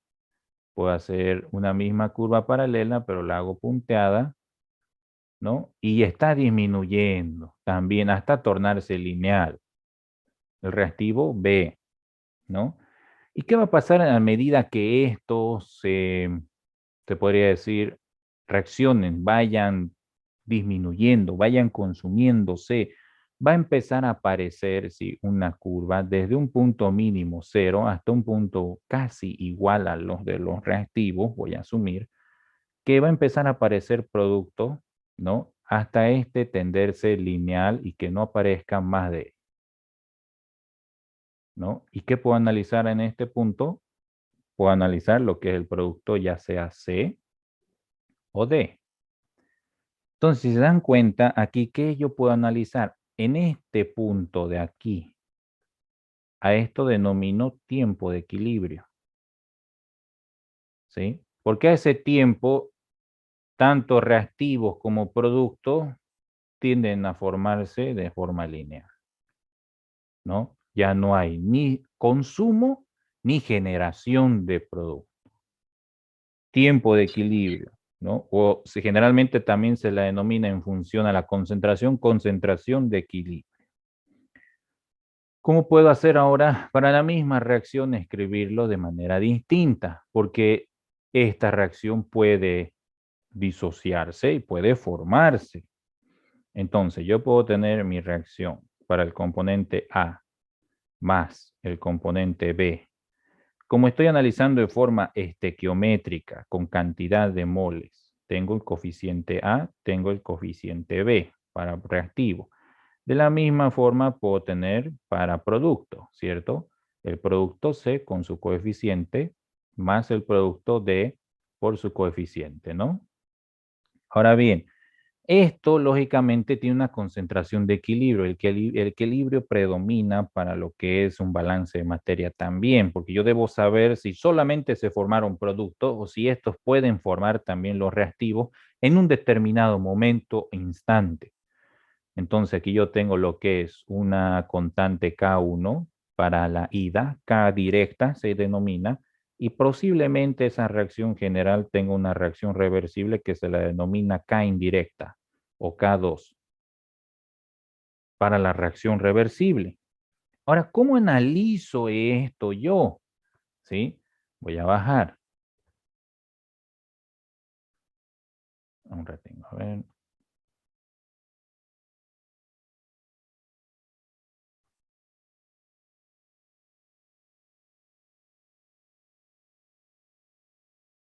Ahí.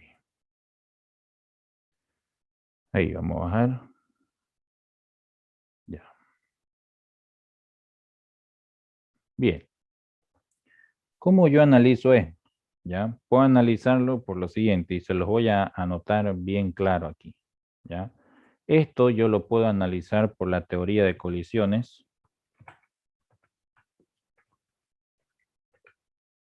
¿ya? Porque yo necesito saber cuántas partículas colisionan entre sí, ¿ya? Para que yo sepa si va a haber producto solamente o también puede haber reactivo, si es reversible, si es solamente en una sola dirección, ¿no? Para ese análisis, para la formación de productos, ¿ya? Se requieren dos análisis de dos energías que, bueno, son las primordiales para las reacciones químicas y tengo que mostrársela y explicársela antes de entrar a un balance de materia, porque es lo que predomina. Una, tenemos la energía de activación, ¿ya? Y la otra, la energía libre de Gibbs. La energía de activación, lógicamente, también contrae a sí misma otra energía para lo que es la reacción química, que es la energía de ionización. La energía de ionización es la capacidad de poder arrancar un electrón o de un átomo de su último nivel para que éste me forme un tipo de reactivo nucleofílico o electrofílico. Y eso viene desde el mecanismo, ¿no? Porque, a ver, si yo coloco esto, ¿no? Bueno, la teoría de colisión. Y aquí yo puedo analizar, no olvidamos analizar esto. Y tengo esta reacción química y bueno, me dice, perfecto, dice que usted conoce esta reacción química, generemos las especies A, las especies B para su mecanismo o semimecanismo de reacción, las cuales le generarán su especie C o su especie B, ¿ya? Para que ésta me formen su especie D. Posiblemente sea C intermedio o B no, ¿no? Pero esto ya directamente son lógicamente, el mecanismo de reacción. Puede ser radicalario o simple, como ustedes quieran. Ahora, esa teoría de colisiones, ¿no? En el momento que arrancó un electrón de la última capa, en este caso ya, yo puedo denominar la energía de ionización, tengo aquí mis niveles atómicos, ¿cierto? Porque lo que queremos analizar es de la forma interatómica y molecular esto. Y tengo mi cantidad de electrones en el primer nivel, en el segundo nivel, ¿sí? Mi energía de ionización dice que es la energía capaz de arrancar un electrón de la última capa para que éste se vaya a otro elemento. Esa es la energía de ionización. A mayor cantidad de energía de ionización necesaria para arrancar otro electrón de un subnivel. Necesito más cantidad de energía, ¿sí? Mucho más. Eso es energía de ionización. Ahora, a eso, lógicamente, recién podemos entrar al análisis de la energía de activación, porque sin la energía de activación no hay la energía de ionización. La energía de activación es la cantidad necesaria de energía que necesita una reacción química para efectuarse, ¿no? Ahora, yo puedo tener aquí, ya, voy a analizar. Voy a analizar la energía de activación. Ya, energía de activación.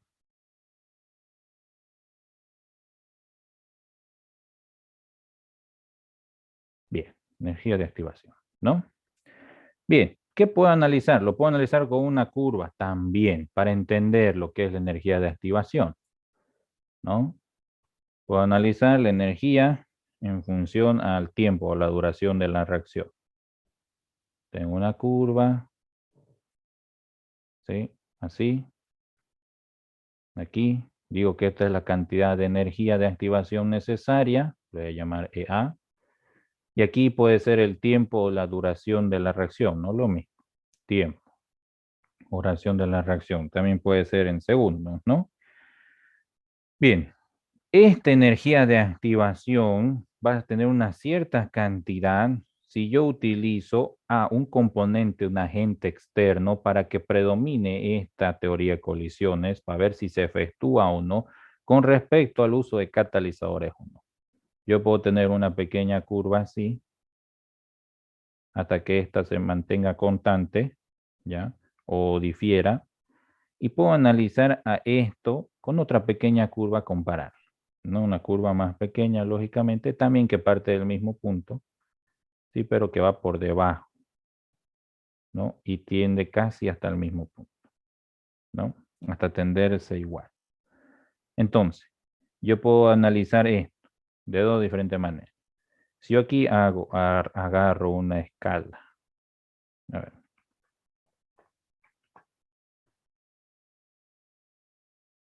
Y acá agarro una escala, ¿ya? Para la energía de activación. Y digo, bueno, aquí el punto máximo de la energía de activación de esta curva. Y aquí tengo el otro punto máximo de la energía de activación. ¿Sí? Significa que la energía de activación acá debe ser mayor, ¿no? Sin catalizador. Entonces tengo la energía de activación, ¿no? Aquí sin catalizador. Es mayor. Va a ser menor la energía de activación cuando yo haga uso del catalizador, del agente externo, no generalmente catalizadores, sino puede ser presión, temperatura, ¿no? Entonces aquí es con catalizador. Se dan cuenta que está por debajo y eso afecta directamente al tiempo de reacción. También porque los catalizadores, lógicamente, llevan a cabo lo que es la velocidad de reacción. ¿En cuánto tiempo se formó? ¿Y por qué hablamos de tiempo de reacción? Porque en el momento que usted llegó al tiempo de reacción necesario para formar los productos y siga haciendo en el mismo volumen de control, con las mismas condiciones, haciendo reaccionar, esa reacción va a volver a un inicio, cuando son las reacciones reversibles. Entonces es bastante importante analizar esto. A eso nosotros, para analizarlo desde el punto inicial hasta la primera escala de la energía de activación, en este caso con catalizador, se la denomina energía neta, desprendida o absorbida. Aquí, energía neta. Desprendida o absorbida. Si es desprendida, será reacción exotérmica. Si será absorbida en reacción endotérmica. ¿Esto de dónde proviene? Para una reacción, lógicamente, desde el concepto no de Arrhenius. ¿Qué dice Arrhenius para una reacción química? Entonces yo tengo de Arrhenius para una reacción química, ¿no? De Arrhenius para una reacción química, yo puedo tener que esas velocidades K de reacción directa o indirecta van a ser igual a la constante de Arrhenius, ¿ya? Por multiplicado E elevado en este caso a la energía de activación, EA, le voy a denominar lo denominado, divido eso entre R por T. Como estamos analizando lo que es desprendimiento y absorción de energía, debe haber algo que afecte la energía como la temperatura. Y claro, ¿no?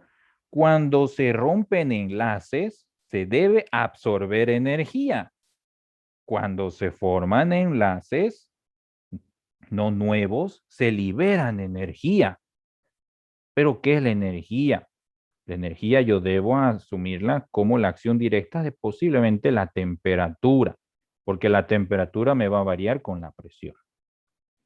Y ahí puedo analizar inclusive reacciones a presión constante y a volumen constante, o a temperatura constante, isotérmica, isobárica, isocórica. Generalmente lo más común es a volumen constante o volumen variable. Lo más común. Ya lo demás es algo más complejo, ¿no? Bien, ¿qué puedo analizar para este ejemplo de acá, de K1 y K2 indirecta que hemos estado explicando?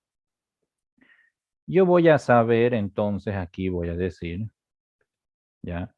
Yo voy a decir aquí que tengo lo que es, quiero bajar lo que es este logaritmo, voy a aplicar antilogaritmo, voy a decir que el logaritmo neperiano ya de la constante K2 indirecta va a ser igual al logaritmo de, en este caso, la constante de Arrhenius menos lo que es el cociente de la energía de activación, ¿sí? Sobre la constante R, pero por la temperatura en ese punto 2. Lo mismo puede escribir para la K directa, que puede ser el logaritmo de la constante, ¿no? En este caso K1, K directa, para la reacción 2, que he anotado ahí, ¿no? Va a ser igual al logaritmo, ¿sí? De la constante de Arrhenius, ¿no?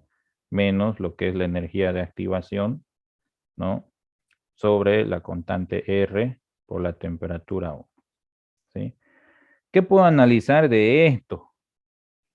De esta igualdad, entonces, yo puedo analizar lo que es la constante de Arrhenius para una misma reacción es la misma.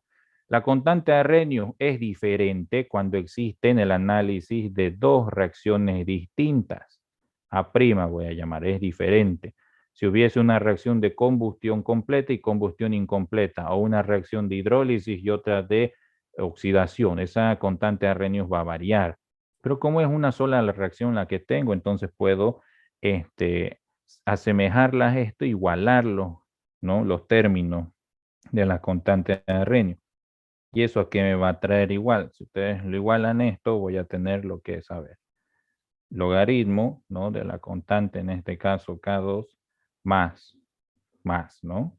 Lo que es la energía de activación, ¿sí? Dividido entre lo que es R por T2. ¿No? ¿Eso a qué es igual? Va a ser igual a la constante K1 de la misma forma más, ¿no?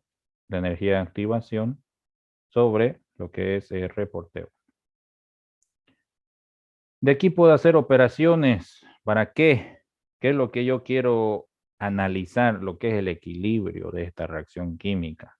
Para analizar si se forman productos o se forman reactivos, o si va a un cierto punto a formación CD y luego de un tiempo vuelve a A o B, ¿no? Entonces, lógicamente, yo puedo restar logaritmos y la resta de logaritmos es diferencia, ¿no? La diferencia de logaritmos es una relación. Entonces, eso yo voy a tener que el logaritmo de K2 va a ser igual por propiedad del logaritmo sobre K1, ¿cierto? Ustedes lo saben. Y aquí, ¿qué puedo analizar? Puedo factorizar lo que es la energía de activación, va a ser la misma. Y voy a tener lo que es la energía de activación menos, por el signo cambiante, saco el signo, menos energía de activación sobre ¿qué? Sobre R. Y esto va a ser, perdón, va a ser menos, es multiplicado 1, la inversa proporcional de la temperatura mayor, generalmente, sobre la temperatura 1. Y ahí puedo analizar lo que es para esa reacción química las constantes de equilibrio ya en función a la energía de activación, ¿no? Desde la teoría de colisiones. Ahora esa teoría de colisiones hemos hablado de la energía de ionización, de la energía de activación y también tiene que el análisis la energía de Gibbs. ¿A qué vamos con todo esto? Primero, terminemos con la energía, en este caso con la teoría de colisiones de las constantes de equilibrio. ¿Por qué hacemos toda esta deducción? ¿No?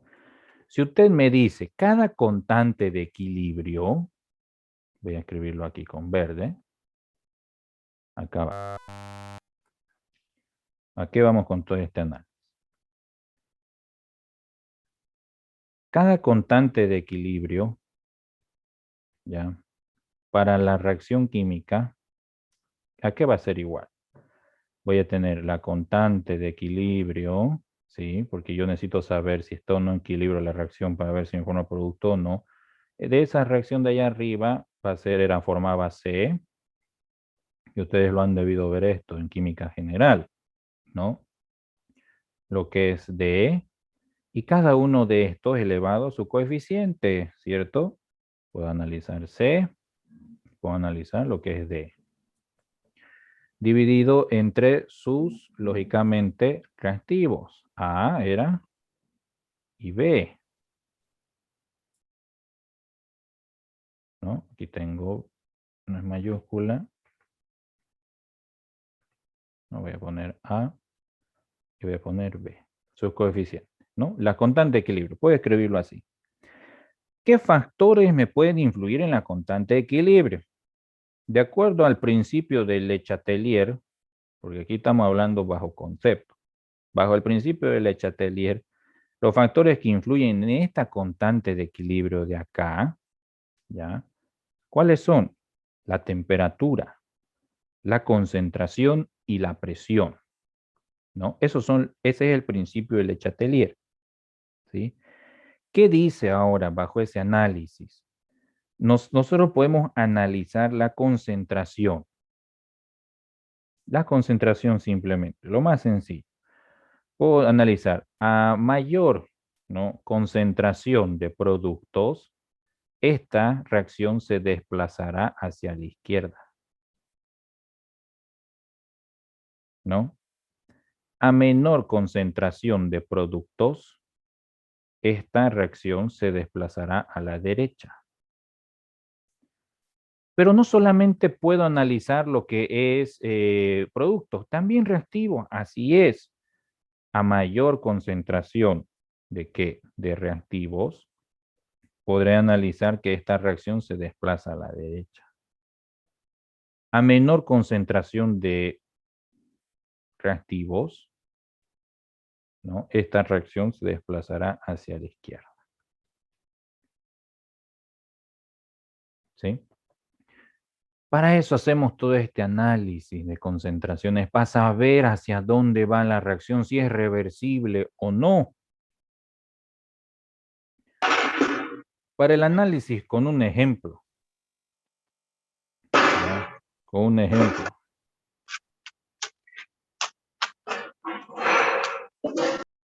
Para el análisis con un ejemplo. Ya de esto se puede comprobar ya bajo la ley de acción de masas. ¿Sí? Yo puedo tener una reacción química aquí. A ver, hablamos de combustión, ¿no? Ya, a ver, agarremos el nitrógeno. Voy a decir dióxido de nitrógeno, esto en forma gaseosa, ya, más oxígeno, esto molecular en forma gaseosa. ¿Sí? Esta reacción puede ir tanto a la formación de dióxido de nitrógeno, posiblemente, como la misma puede ir indirectamente para la formación de sus reactivos. Esto en forma gaseosa. Estoy analizando una reacción homogénea, si se dan cuenta, ¿no? Ahora puedo balancearla. Aquí voy a tener 2, a ver, y aquí tendré 2. Nada más, ¿no? ¿Cómo puedo escribir con respecto al análisis anterior que hice la constante de equilibrio? Me dice, bueno, esta será en función a la ley de acción de masa. Usted me dijo la concentración de los productos, ahí está, del dióxido de nitrógeno, en función a lo que es su coeficiente sobre los reactivos. ¿Cuáles son los reactivos? Tendré lo que es el monóxido de nitrógeno, esto elevado a su coeficiente por la concentración del oxígeno, ¿no? Puedo escribirlo así, sin valores, simplemente demostrativo. Puedo seguir explicando esto. Estamos hablando de combustión, no es la única reacción de combustión que puede existir a partir del monóxido de nitrógeno. No, puede existir también a partir de quién. A ver, del nitrógeno molecular. Tengo el nitrógeno molecular también en forma gaseosa. Lo voy a hacer reaccionar con oxígeno también en forma gaseosa. No nos metamos en unas reacciones heterogéneas, ¿sí? Eso que me va a formar, posiblemente me forme primero lo que es el monóxido en forma gaseosa, como una reacción incompleta, así es. Y eso mismo puede desprenderse en sus reactivos, ¿no? Entonces aquí tendré, a ver, 2, 2 aquí, ¿no? De la misma manera puedo escribir esa constante de equilibrio para esas reacciones, ¿no? Entonces yo puedo tener aquí lo que es el monóxido de nitrógeno, ¿no? Por su coeficiente, elevado a su coeficiente, perdón, dividido entre lo que es la concentración del nitrógeno, ¿no? 1 su coeficiente y aquí oxígeno, su concentración. Todo en cantidad de moles, ¿no? Bien, ¿qué más puedo hacer aquí? ¿Sí? ¿Qué más? ¿Qué otra reacción podría analizar para lo que es la combustión? Ah, la combustión completa. Me faltó esa, ¿no? Pero desde el nitrógeno. Entonces puedo tener como una reacción 3, lo que es el nitrógeno molecular en forma gaseosa, en la misma forma, más lo que es el oxígeno, ¿no? En forma gaseosa también. Y esta puede llevarse a cabo, ¿sí? Por una combustión completa a lo que es el dióxido de nitrógeno, ¿no? Porque hemos hablado que este tiene que estar en su estado elemental, puro, ¿no? Entonces también esto va a generar una reacción homogénea, ¿sí? Entonces aquí yo puedo poner 2 por 2, 4, aquí tendré que poner 2, ¿no? Puedo escribir también su constante de equilibrio, si es. Voy a tener lo que es la concentración del dióxido de nitrógeno, esto al cuadrado, ¿no? Y esto lógicamente sobre su reactivo, ¿no? Tengo lo que es nitrógeno, y tengo lo que es reactivo. Esto al cuadrado, ¿no? Por su coeficiente. ¿Por qué escribo todo esto? Porque al multiplicar la constante, si aquí yo llamé 1, ¿ya? 1. Aquí yo llamé 2, si ustedes quieren. 2, ¿no? Puedo obtener la constante K3 sin necesidad de hacer esto, porque es la misma reacción de combustión. Entonces, bajo la acción directa de la ley de masas, tengo K1 de equilibrio por K2. Eso va a ser igual a ¿qué? Si yo multiplico y escribo todo esto de nuevo, ¿no? Tengo así, si se dan cuenta, ¿no? Tengo esto es al cuadrado, tengo acá monóxido, también al cuadrado, por oxígeno, ¿no? Aquí me faltó el molecular, por cierto. Ahí. Eso lo estoy multiplicando por la constante K2 que denominé ¿cuál? Ahí están, lo que hice. Las constantes para lo que son productos, las concentraciones, perdón, y para lo que es reactivos, ¿no? Tengo lo que es nitrógeno, tengo lo que es oxígeno. Molecular, por cierto, ¿no? Y esto está, a ver, está bien así, ¿no? Esto con esto se anula, ¿sí? ¿Y qué tengo? Lo mismo en el producto que esto de acá, mira. Vamos a señalar K equilibrio 3, tengo lo mismo aquí, ¿no? Para no escribirlo en vano. Oxígeno por oxígeno, oxígeno al cuadrado.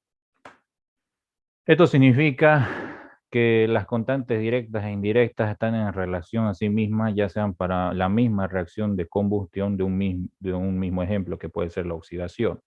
Pueden formarse y generarse productos, ¿no? Pueden consumirse y formarse también reactivos. Si esta va en una K indirecta. Por eso es importante conocer las concentraciones de equilibrio. Ahora bien, ¿qué puedo analizar yo a todo esto?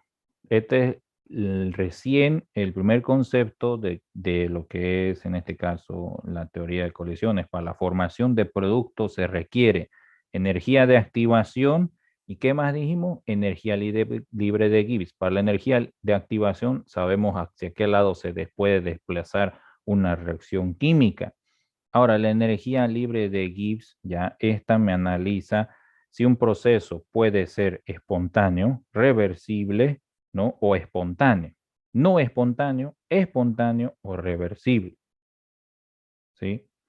Y aquí analiza todo esto. Lo voy a escribir aquí arriba para no confundir. Vamos a escribirlo con rojo. Esta energía libre de Gibbs es bastante interesante. ¿Ya? Energía libre de Gibbs.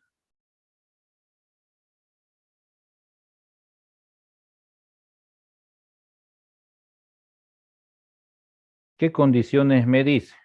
Entonces yo tengo que, para empezar, la energía libre de Gibbs en un determinado punto va a ser igual a la entalpía menos la temperatura por la entropía.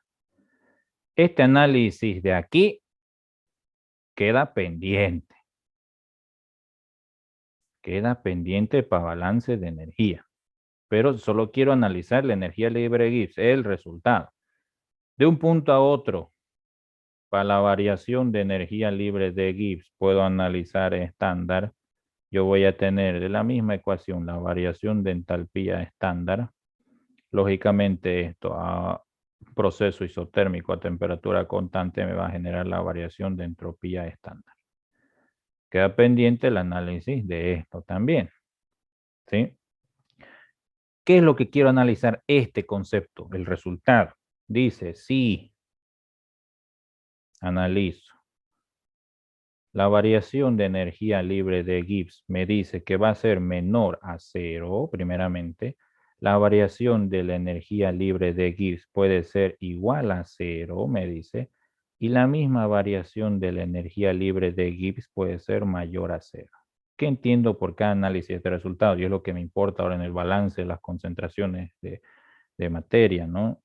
Un balance de materia en las concentraciones de equilibrio. Cuando es menor a 0, el proceso es espontáneo. ¿Ya? Es espontáneo. Ese es el análisis primordial. Significa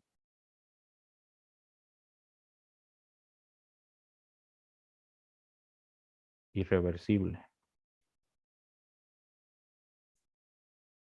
Cuando es igual al 0, el proceso es reversible. ¿Sí? Proceso reversible.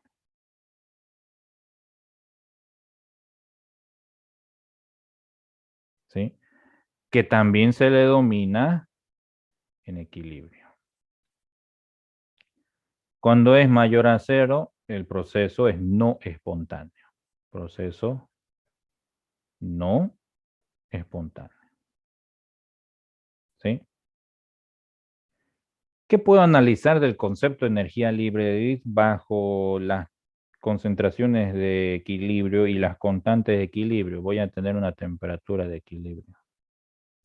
¿Se acuerdan que le dije que según Le Chatelier, los factores que influyen en la constante de equilibrio puede ser temperatura, concentración y presión?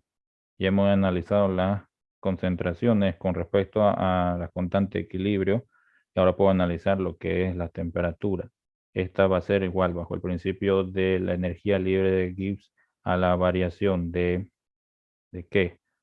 Tengo lo que es la variación de entalpía, ¿ya? Con respecto a la variación de entropía. Variación de entropía. Pueden ser estándar. ¿Por qué? ¿Dónde está la energía libre de Gibbs? De aquí esto se volvió 0 porque se dice que cuando energía libre de Gibbs es igual a 0, proceso reversible se encuentra en equilibrio, por ende de aquí puedo despejar, ¿no? Todo este término resta, pasa a sumar y tengo el despeje para la temperatura de equilibrio, la variación de entalpía con respecto a la entropía. Ahora de aquí, ¿qué es con todo este análisis que yo puedo analizar de una simple reacción química? Puedo analizar si es un proceso reversible o no, ¿no? Si se va a formar solo C o D, o también va a haber formación de A y B en función del tiempo. Entonces, miren, son conceptos que ustedes deben dominar, ¿no? Lo que es Arrhenius, Le Chatelier, lo que es Dalton, lo que es la energía libre de Gibbs, lo que son las relaciones de Maxwell ya para el análisis energético, ¿no? Energía, ley de Joule, etcétera, y otras leyes que ya para energía se desglosan en más de 15, ¿ya? Pero eso lo vamos a tocar en su determinado, por eso pongo pendientes de análisis. Esas funciones de estado, ¿ya? Bien, ¿a qué va toda esta explicación? Que si yo tengo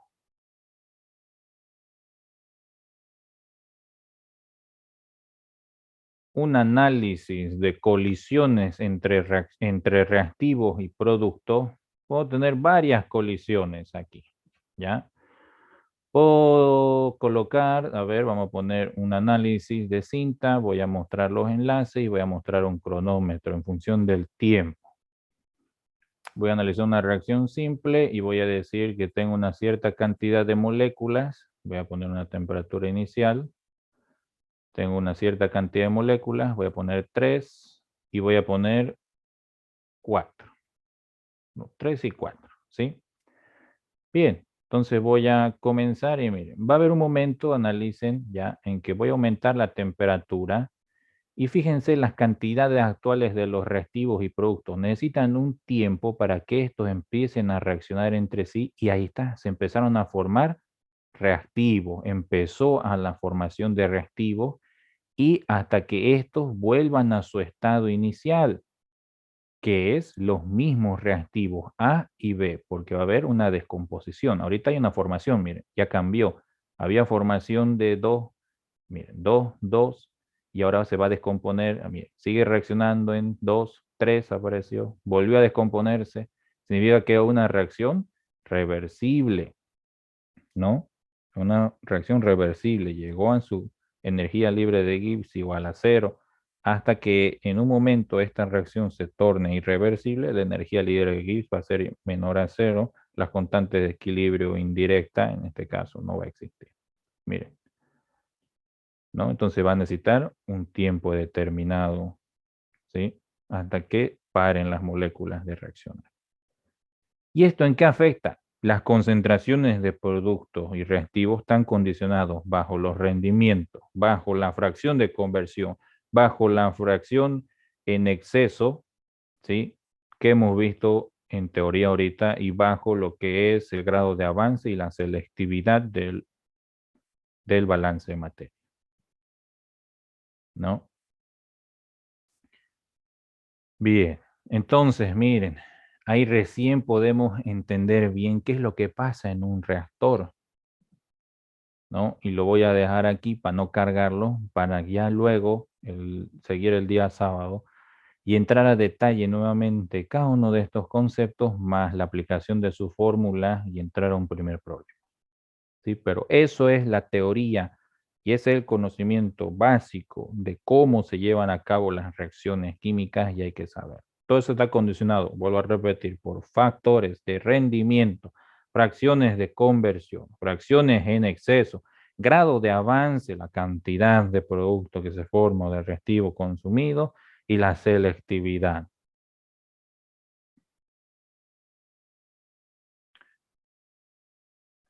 Bueno, lo voy a dejar acá y ya la próxima con esta explicación, que yo creo que no ha habido ninguna pregunta, ¿no? Se ha entendido desde la forma atómica, que es lo que interesa aquí, desde los mecanismos, y esos mecanismos ahora tienen concentraciones, esas concentraciones tienen cantidad de productos y reactivos, moles. Y eso lo hemos visto con respecto a cada uno de los puntos sencillos desde lo más básico, ¿ya? Si ustedes entienden lo más sencillo, lo más básico, cualquier reacción química la van a poder analizar.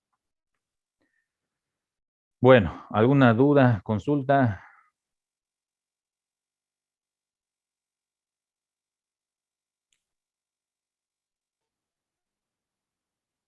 ¿Pregunta?